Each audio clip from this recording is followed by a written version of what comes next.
Have you ever noticed how some people just seem to navigate tricky conversations with ease or stay incredibly calm when things get chaotic? It almost feels like they have a secret superpower, doesn't it?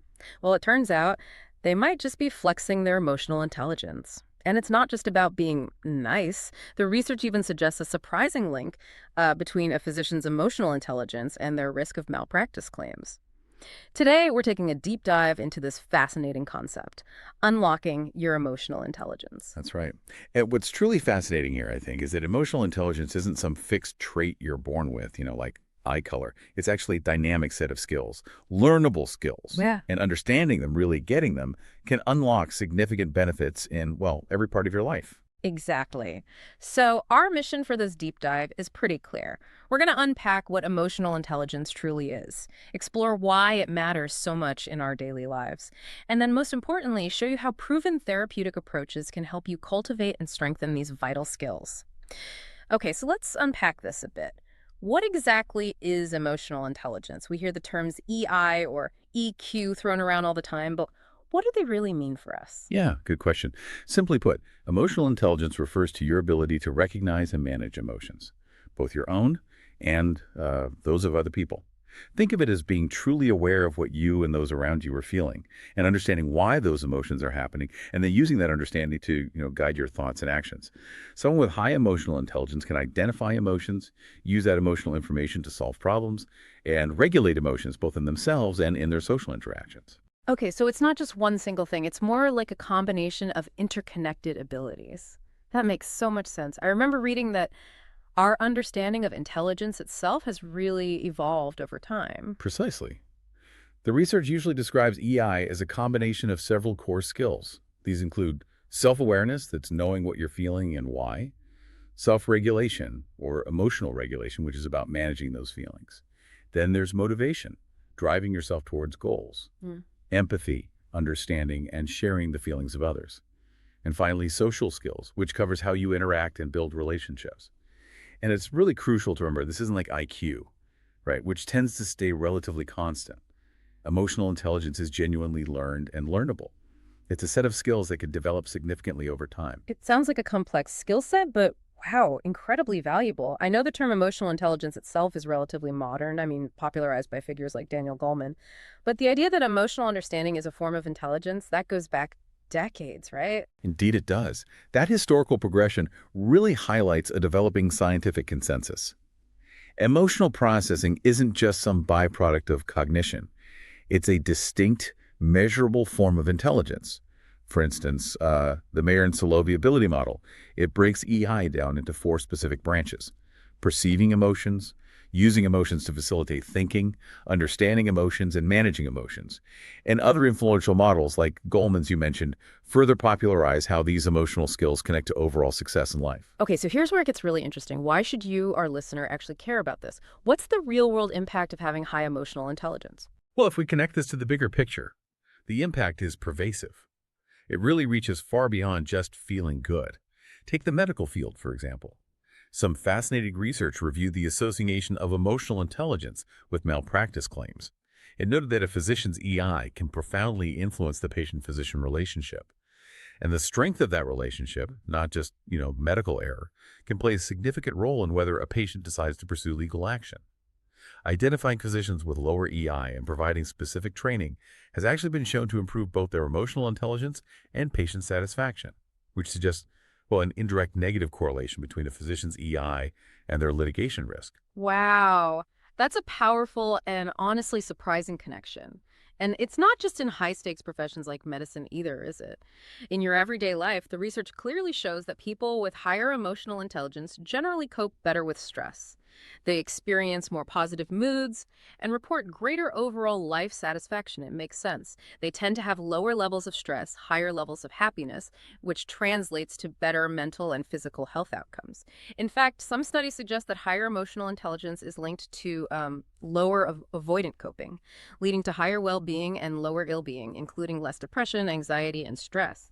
So it sounds like high emotional intelligence kind of acts as a protective shield against the wear and tear of daily life. It absolutely does. A buffer, you could say.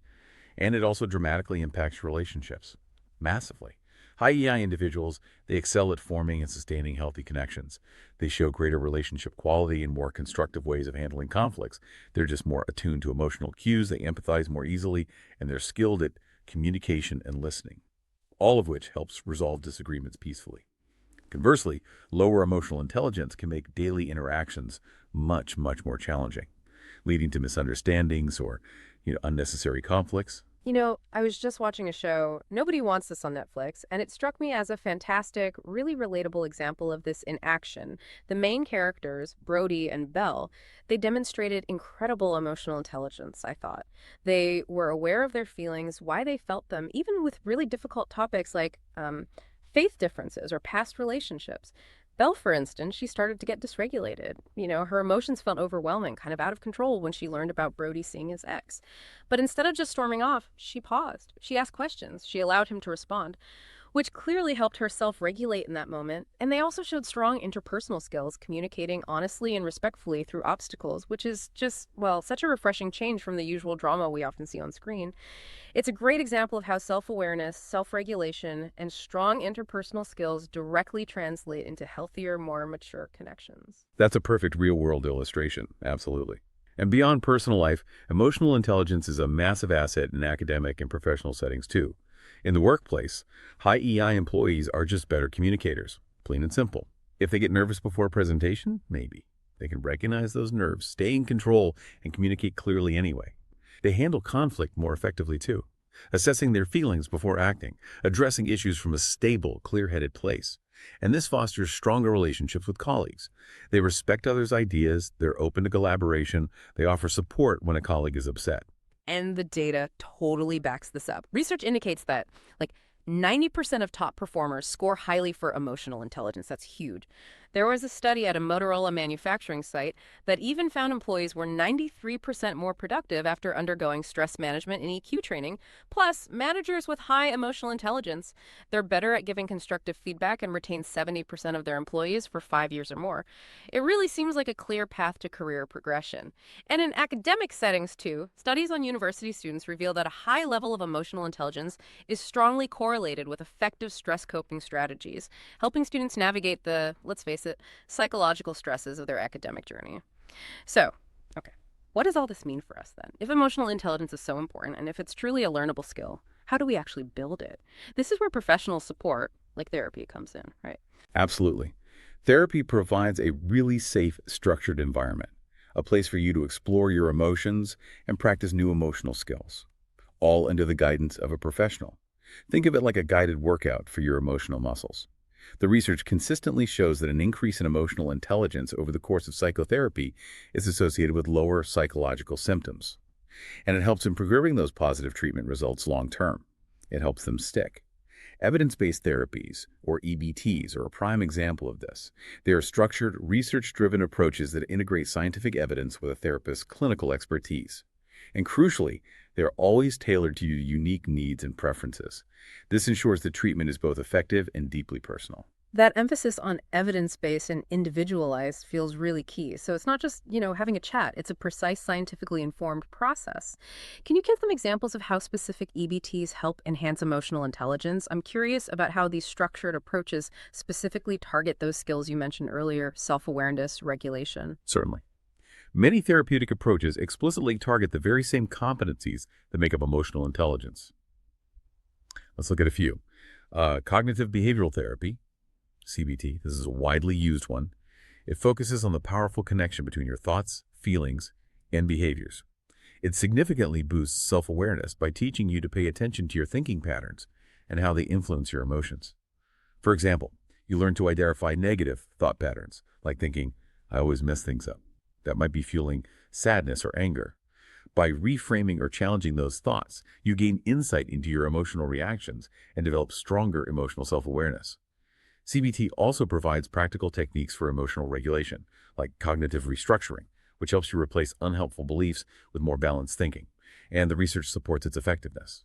Studies show CBT-based training can lead to significant improvements in EI scores and reduced emotional distress. Then there's dialectical behavior therapy, DBT. This was originally developed for individuals with intense, difficult-to-control emotions, so it's a really natural fit for improving emotional intelligence.